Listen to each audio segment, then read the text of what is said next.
ओम अज्ञानतिमिरन्धस्य ज्ञानञ्जनशलाखया चक्षुरुन्मिलितं येन तस्मै श्रीगुरुवे नमः। नमो ओं विष्णुपदाय कृष्णप्रेष्ठाय भूतले श्रीमते भक्तिवेदान्तस्वामिन् इति नामिने।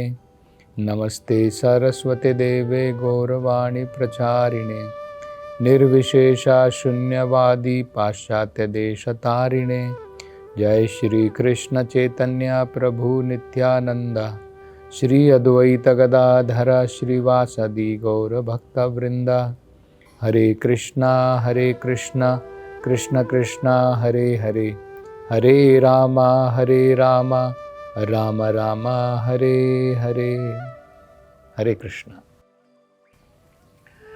तो ब्रह्मा जी अंत में और बड़ी कुछ महत्वपूर्ण बातें कहते हैं भगवान के बारे में। वो कहते हैं कि अगर कोई व्यक्ति भक्ति का मार्ग छोड़ देता है और दूसरे मार्ग को पकड़ करके सोचता है कि मुझे अपने जीवन की सफलता प्राप्त हो जाएगी, वो व्यक्ति मूर्ख है। उसे अपने जीवन की सफलता कदाचित प्राप्त नहीं होगी। और वो उदाहरण देकर के कहते हैं कि अगर कोई व्यक्ति धान जो होते हैं या गेहूं जो होता है, जब उसका छिलका निकल जाता है, उन छिलकों को अगर आप कितना भी मारेंगे उसका कोई फायदा नहीं निकलने वाला है। उसमें से अनाज बाहर नहीं आएगा क्योंकि उसमें अनाज है ही नहीं। जिस धान में से अनाज बाहर पहले निकल चुका है, उसके छिलके को आप कितना भी मारो उसमें से दाने बाहर नहीं निकलेंगे। तो इसी प्रकार से जितने भी मार्ग हैं, अगर उसमें भक्ति नहीं है तो वो सारे मार्ग जो हैं विफल होते हैं। कर्म में अगर आप भक्ति का मिश्रण कर देते हैं तो कर्म के द्वारा आप आगे बढ़ पाएंगे। ज्ञान में कम से कम अगर आप भक्ति का मिश्रण करते हैं तो आप ज्ञान में भी आगे बढ़ पाएंगे। इसी प्रकार से योग में भी अगर आप भक्ति का मिश्रण करते हैं तो योग में आगे बढ़ पाएंगे। और अगर आप इनमें से भक्ति निकाल देते हैं तो इनकी कोई वैल्यू नहीं रह जाती है, इनका कोई मूल्य नहीं है। ये उदाहरण दिया जाता है, आपके पास में 1 शून्य है या 1000 शून्य है, 0, उनकी कोई वैल्यू नहीं है। 1 शून्य की भी कोई वैल्यू नहीं, 2 की भी कोई वैल्यू नहीं, 3 की भी नहीं, और 1000 शून्य भी शून्य ही होते हैं। 1000 जीरो आप साथ में ले आए तब भी 0 है। लेकिन अगर आप उनके सामने 1 लगा दें तो उनकी वैल्यू बढ़ जाती है। 1 शून्य 10 बन जाता है, 2 शून्य 100 बन जाते हैं, 3 शून्य 1000 बन जाते हैं, 10,000, 1,00,000, 1 करोड़, इनकी वैल्यू बढ़ जाती है। तो भक्ति सभी मार्गों में अनिवार्य है। तो अगर कोई व्यक्ति भक्ति को छोड़ करके अन्य मार्गों के द्वारा भगवान को समझने का प्रयास करता है तो उसे सफलता की प्राप्ति नहीं होने वाली है। जबकि भक्ति को इनमें से किसी भी मार्ग की जरूरत नहीं है। उदाहरण के तौर पर जो गोपियां भगवान की भक्ति में लगी हैं, साक्षात भगवान से अपने, ये जो वयस्क गोपियां थी, भगवान ने इनको अवसर प्रदान किया 1 साल के लिए। इस लीला में, ब्रह्मा विमोहना लीला में, भगवान ने 1 साल तक उनको अवसर दिया कि वो भगवान कृष्ण को अपने पुत्र के रूप में दूध पिला सके। जरा देखिए, इन गोपियों में से किन्होंने कर्मयोग किया था, कितने इनमें से वेदों के बड़े बड़े विद्वान थे, कितनी गोपियां प्राणायाम या योग में लगी थी। तो भक्ति जो है उसको किसी अन्य मार्ग की जरूरत नहीं पड़ती है। भक्ति आत्मनिर्भर है, उसको किसी और के ऊपर डिपेंडेंसी, निर्भरता की जरूरत नहीं है। लेकिन बाकी मार्ग को सफल करने के लिए भक्ति जरूरी है।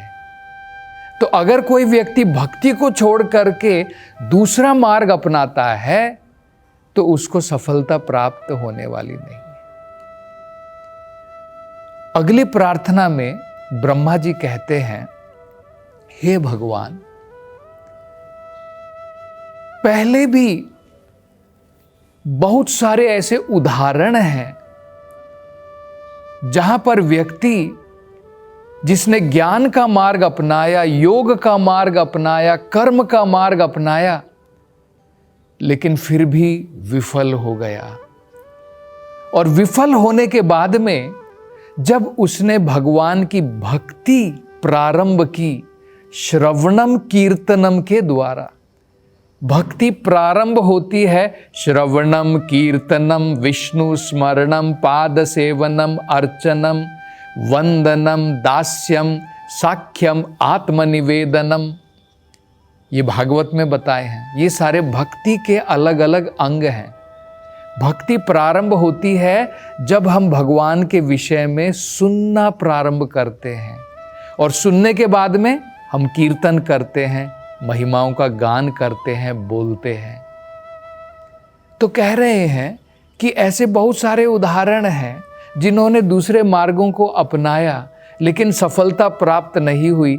बाद में छोड़ करके जब उन्होंने भगवान की भक्ति प्रारंभ की और अपने सारे कर्म भगवान के लिए समर्पित किए, श्रवणम कीर्तनम किया, तब जा करके उन्हें जो है आपके धाम की प्राप्ति हुई। वो आपके धाम में प्रवेश कर सके। ये तो भगवत गीता में बड़े स्पष्ट रूप से भगवान कहते हैं, भक्त्या माम अभिजानाति। केवल भक्ति के द्वारा मुझे कोई समझ सकता है। तो ये बहुत सुंदर प्रार्थना जो है ब्रह्मा जी भगवान से कर रहे हैं। अपनी अगली प्रार्थना में ब्रह्मा जी कहते हैं कि हे भगवान, अगर कोई बहुत बड़ा दार्शनिक है, फिलॉसफर है, अगर कोई बहुत बड़ा वैज्ञानिक है, साइंटिस्ट है, और हो सकता है कि भविष्य में उनके पास में ऐसी टेक्निक आ जाए जिसके द्वारा ये पूरे ब्रह्मांड को, मान लीजिए पूरे ब्रह्मांड को एक अणुओं में बांट दें, और हो सकता है कि अपने वैज्ञानिक ज्ञान के द्वारा ये सारे ब्रह्मांड में कितने अणु हैं सबको काउंट कर सके, सबको गिन सके। एक्चुअली देखा जाए तो संभव नहीं है। आप ब्रह्मांड के अंदर में कितने अणु हैं क्या कोई काउंट कर सकता है? फिर वो कहते हैं, या फिर मान लो कोई ऐसा वैज्ञानिक भी आ जाए जो सूर्य के अंदर में कितने अणु हैं उनकी गिनती कर ले, आकाश में कितने तारे हैं सबकी गिनती कर ले, लेकिन फिर भी ऐसा व्यक्ति भी आपके गुणों का, उनकी अगर गिनती प्रारंभ करे तो उनकी गिनती वो नहीं कर पाएगा। क्योंकि भगवान का स्वयं एक रूप जिसे अनंत शेष कहते हैं, उनका नाम अनंत क्यों है? क्योंकि उनके अनंत मुख हैं। अपने अनंत मुखों से वेदों में कहा है अनंत देव भगवान की महिमाओं का गान कर रहे हैं कि भगवान में ये गुण है, भगवान में ये गुण है, भगवान में ये गुण है। अपने अनंत मुखों से अनंत काल से कर रहे हैं, लेकिन वो भी पूर्ण रूप से भगवान का गुणों की व्याख्या नहीं कर पाए हैं। वो भी नहीं गिन पाते हैं तो भला वैज्ञानिक लोग क्या गिनेंगे? तो ये भी बड़ी सुंदर प्रार्थना जो है ब्रह्मा जी भगवान से करते हैं। अगली प्रार्थनाओं में वो क्षमा याचना करते हैं भगवान से। वो कहते हैं कि भगवान, अगर आपका कोई सेवक है, एक मालिक होता है और मान लीजिए उसका कोई दास है या सेवक है, तो सेवक कई बार अज्ञानता के कारण बहुत गर्वित हो सकता है, उसमें अहंकार आ सकता है। लेकिन फिर भी आप तो अत्यंत कृपालु हैं अपने सेवकों के ऊपर, और उनके अपराध को आप बहुत सीरियसली नहीं लेते हैं। तो उसी प्रकार की कृपा मेरे ऊपर भी कीजिए भगवान, मैं भी आपका ही सेवक हूं। हम जानते हैं कि ब्रह्मा जी भी भगवान के ही सेवक हैं। भगवान के आदेश पर ही ब्रह्मा जी जो हैं इस भौतिक संसार के, इस ब्रह्मांड की रचना करते हैं, तो भगवान की सेवा में ही लगे हैं। लेकिन कई बार अज्ञानता के कारण वो अहंकारी बन जाते हैं और भगवान की शक्तियों को देखना चाहते हैं और अपनी शक्ति दिखाना चाहते हैं। ये देखो मेरी शक्ति है, अब मैं आपकी शक्ति देखना चाहता हूं। यही तो ब्रह्मा जी ने किया, अपनी शक्ति दिखाई, अपनी माया की शक्ति दिखाई कि मैं भगवान के सारे ग्वाल बालों को लेकर के छिपा दिया, भगवान के जो बछड़े थे सबको छिपा दिया, और अब वो तमाशा देखना चाहते थे। तो भगवान ने तमाशा दिखाया कि तुम्हारी शक्ति क्या है, भगवान ने दिखाया। आगे हम लोग देखते हैं कि भगवान इंद्र देवता को भी यही पाठ पढ़ाते हैं। इंद्र देवता भयंकर वर्षा करते हैं 7 दिनों तक, और भगवान उनको दिखाते हैं कि मूर्ख इंद्र, तुम्हारी शक्ति मेरी एक छोटी उंगली के बराबर भी नहीं है। और भगवान अपनी छोटी उंगली पे गोवर्धन पर्वत उठा लेते हैं। तो यही ब्रह्मा जी भी कह रहे हैं कि भगवान मैं तो आपका सेवक हूं, और कई बार मूर्ख सेवक जो है अज्ञानता में अहंकारी हो जाता है। तो लेकिन आप तो मालिक हैं, आप कृपा करके मुझे क्षमा कर दीजिए। और एक प्रार्थना में वो भगवान से क्षमा याचना करते हो, कहते हैं कि भगवान आप तो सभी जीवों के लिए मात्र के समान है, माता के समान है।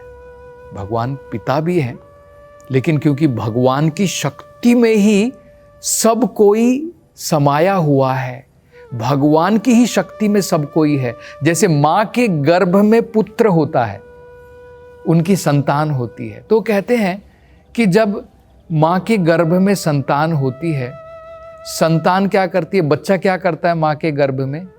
कभी हाथ से मां के पेट को मारता है, कभी पांव से मां के पेट को मारता है। तो क्या मां गुस्सा हो जाती है अपने संतान के ऊपर? अरे बेटा तू मेरे को लात मार रहा है। तो मां के गर्भ में हम देखते हैं कि बच्चा जो है मां के गर्भ में मां के पेट को लात मारता है, लेकिन मां उसे जो है एक अपराध के रूप में नहीं लेती है। इसी प्रकार से ब्रह्मा जी कह रहे हैं कि हे भगवान, ये सारी प्रजा, सारे जीव सब आपकी योनि में तो है, ये सारी आपकी ही तो शक्ति है। आप ही के द्वारा जब आप गर्भोदक्षाई विष्णु के रूप में आप ही तो हैं जिनकी नाभि से कमल का फूल निकलता है, उसी में तो मेरा जन्म हुआ है।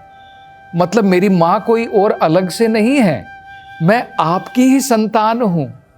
तो आपकी संतान होने के कारण अगर मैंने कुछ अपराध किया है तो कृपा करके आप मुझे क्षमा करें। तो ब्रह्मा जी जो हैं, उनको अब अपनी गलती का एहसास हो गया है। वो समझ चुके हैं कि अज्ञानता में वो सोच रहे थे कि ये एक ग्वाल बाल है, बाहरी रूप से दिख रहा है कि इसने कोई पढ़ाई लिखाई भी नहीं की है और गाय चराता घूम रहा है, और इतने लोग जो है इसकी तरफ आकर्षित हैं। तो उसको, ब्रह्मा जी को ये ज्ञान नहीं है कि ये भगवान की लीलाएं हैं। अगर भगवान एक ग्वाल बाल के रूप में भी हैं तब भी वो भगवान हैं। और असल में देखा जाए तो भगवान अपने आदि रूप में भगवान ग्वाल बाल के रूप में ही है। ये ब्रह्म संहिता में स्वयं ब्रह्मा जी कहते हैं, सुरभीर अभिपालयंतम। सुरभि का मतलब होता है गाय, और गोलोक वृंदावन में भगवान जो है सुरभीर अभिपालयंतम, भगवान जो है एक गोपाल हैं, और भगवान गाय को भी आनंद प्रदान कर रहे हैं, और इस प्रकार की लीला में भगवान भी आनंद ले रहे हैं। तो ब्रह्मा जी को अब ज्ञात हो गया है अपनी गलती का। अब ब्रह्मा जी अंत में भगवान से कुछ आशीर्वाद मांगना चाहते हैं। तो उसकी चर्चा हम अगली कथा में करेंगे। हरे कृष्णा।